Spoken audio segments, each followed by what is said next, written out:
Check it. Check it.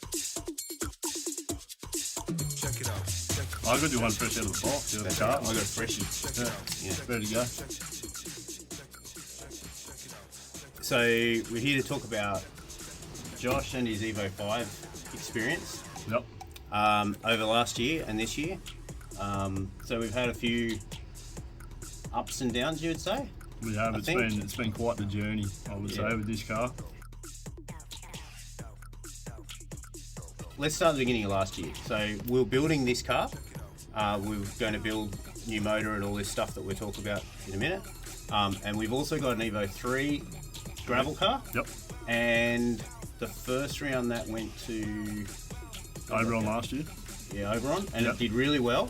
Yep. You were coming second outright, I think. Yep. And then there was some time penalty crap because Yeah, some silly bloke accidentally put a hole in the radiator, and we run out of late time on that. Quite a challenging event on that front with an old motor, an old built motor which came in the car. We weren't quite sure how long it was going to last. Yeah. That was our dodgy second-hand parts built motor from under the bench because the pistons didn't turn up. That's right. So there was a slap together build for Orange. Yep. That didn't pan out to be an amazingly good thing. No.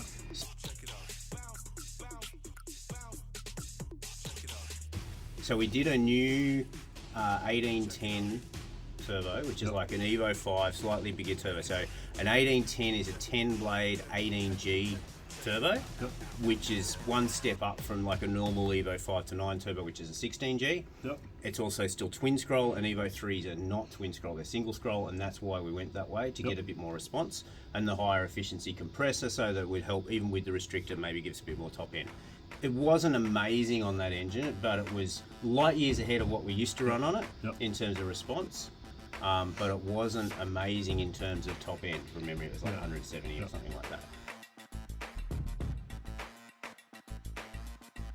Let's say we started off really well with absolutely demolishing expectations.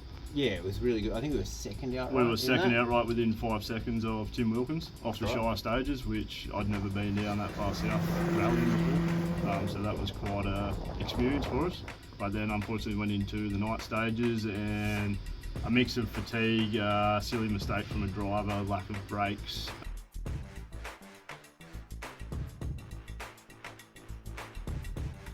Yes, we jumped up a bank and then ended up parking in a pond, so it wasn't ideal. Wasn't ideal.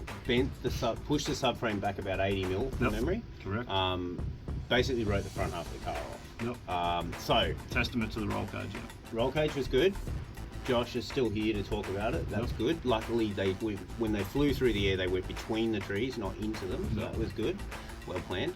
But the car wasn't so well off. So we decided then to build another motor because we weren't really happy with that one. So we built the first proper motor for that car, where we put new forged pistons in it, new rods in it, machined it all up properly, and we had some fairly high hopes with that. So that went to Naruma with the new motor, and we had a bit more power and so on. Now that start of that was fantastic. You had Tim navigating with you then as well, switched from Matt, and you got about 10 Ks into the first stage and everything was going fantastic until... It wasn't.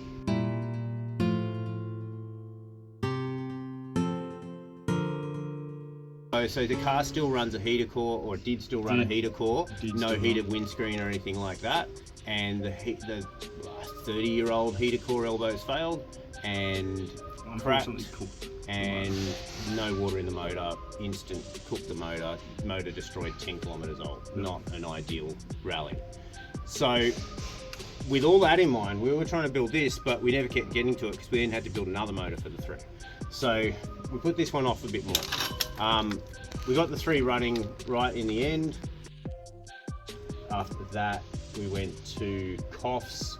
Then there was another little drama with the motor that was my issue. No, And Then we got the motor running well, and it made over 200 kilowatts with the new motor in it, and it ran as we would like and expect it to go with that turbo and so on. So we've now got more response, more top end. Car seems to be pretty quick and competitive. Yep, for what it is. In coughs, there were a few ups and downs with things, but the speed was good. Yep. There were quite a few competitive stages there.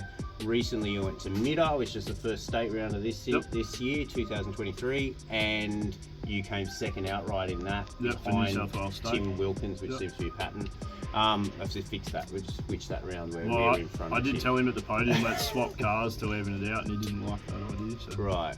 Well, we'll just make the 3 faster. Yep. So the 3's sort of done. By September, October last year, I think when was the first white line round? Was October? Yeah, it would have been. We had this car back together with a whole week, I think, between the motor going in the car and ready to start and the white line event. Yep. In fact, it was the Saturday. We were going to tune this car and have it ready for white line, which was on the Thursday night. Yep. Then we had some issues with this motor. Yep. So we had a few nights on that, getting this ready to go. And then we got this tuned on the Thursday, I think at about 5:45. That was you drove out of here, and we missed Recce. Yep. And I think when you drove out in the truck, the first car was already running the first run of the night. So it must have been about 6. So it was a little bit late and a little bit cutting it fine. We went down there with about 350 kilowatts on the old wastegate setup.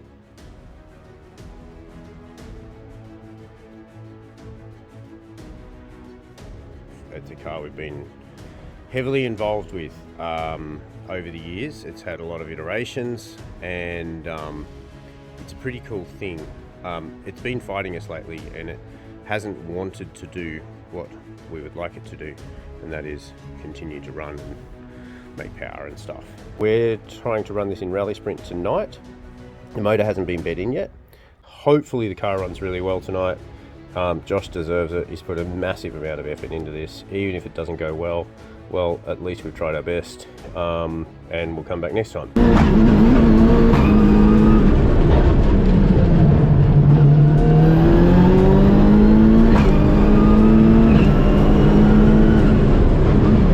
It's a 2-litre motor. It's not a 2.2 or a 2.3 or anything like that, so we can stay in the under 3.5 litre class. It is running high compression to help us get that response, so it sort of drives like a 2.2. It's got an EFR 7670. It's got CNC ported head, really aggressive cams, everything that's done pretty well. The turbo is probably our power limit at the moment, and we've pretty much tapped it out. But it was an effortless car to tune. Like, it just loved it. It just wanted to make power, and it was just happy. It was just like, how much do you want? Just tell me what number to run, and it just did. There was no chasing it or fighting it or anything. It's got a sequential X-shift gearbox. Yep.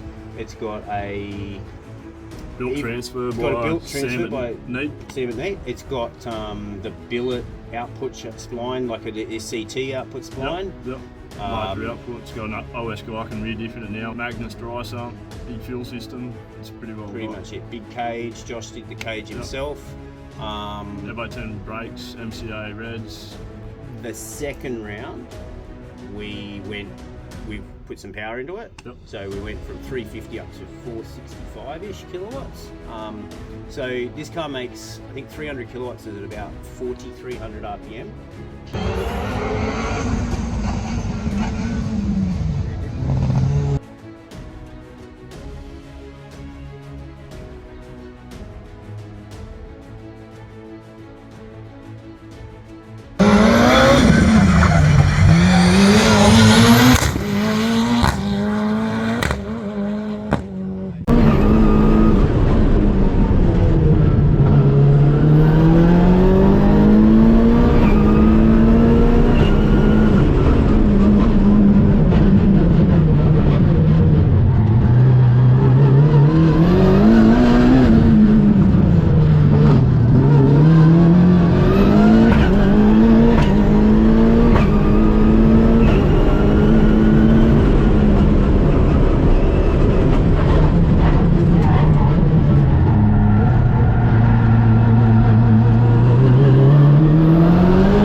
convincingly ran well that night. Like we Yep. just beat everything by a decent margin. Run 3, we broke the diff, which put us off. Yeah, we played catch up We- round 3. Ran out of brakes, that wasn't nice. It's been a bit of an ongoing problem with this car, but Yeah. hopefully we've resolved this issue now. So Hopefully we've got some brakes. yeah, we'll see how it goes. I mean, it has brakes because they're always like this yellow colour Yeah. towards the end of the run. Quite So it orange. does have them. Yeah. They're just not quite keeping up with the rest of it. We just didn't quite pull it all together for round 3 with the broken diff and the brakes. Round 4, we were Convincing. pretty consistent Yep. and convincing. Started out pretty steady, as I usually do, just try and find a good rhythm with the car, and then we just progressively just got faster and faster throughout the night. I watched your launch Yeah. on run 1 Yeah. on another video.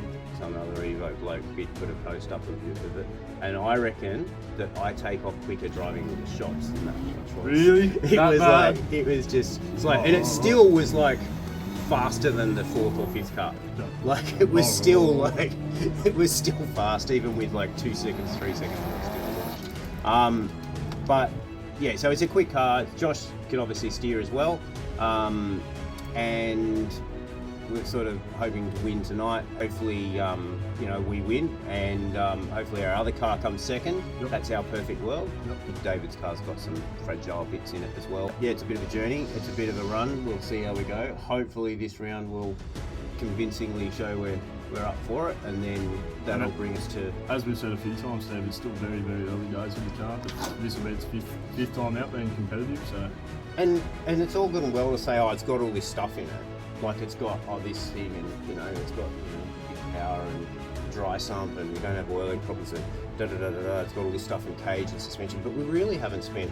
We had one test day where we got some suspension set up at London, Yep. and we've tweaked it a little bit from that. But then we've changed heaps of stuff since then. We've got a wider track, bigger wheels, all sorts of stuff, Yep. and we haven't really had a chance to No, I get wouldn't say into it's that done good. testing Yep. setup. It's basically just ironing out bugs at the moment, Yep. and then it's refining is next year. Yep. So it is doing really well for where it's at. Should be a good night. We'll see how we go. Let's go. Should be a good night out.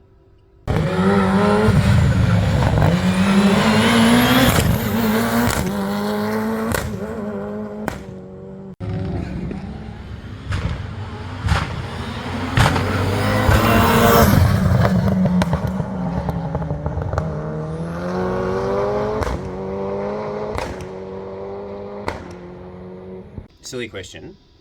Are we still recording? Like, we're not doing all this to find out the time has stopped? No, it's still going. No. I'm just